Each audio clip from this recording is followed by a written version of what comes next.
असं पण लावा. जसं आपण रंग लावतो त्या पद्धतीने लावलं तरी चालणार आहे. फक्त हे देवासाठीचं कार्य चालू आहे, पंचमी नाही, एवढं लक्षात राहू दे.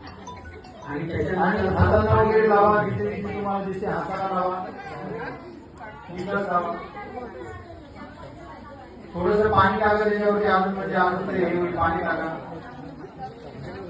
बघा पुरुषांनी माझ्याकडे लक्ष द्या. पुरुष मंडळी सगळं भस्म जे आहे ते असं लावा पूर्ण तुमच्या शरीराला पूर्ण. आपण जसं लावतो पूर्ण शरीराला आपल्याला लावायचं आहे. आणि पाणी कमी पडत असेल तर महिलांनी त्यांच्या हातावरती पाणी टाका. भस्मस्नान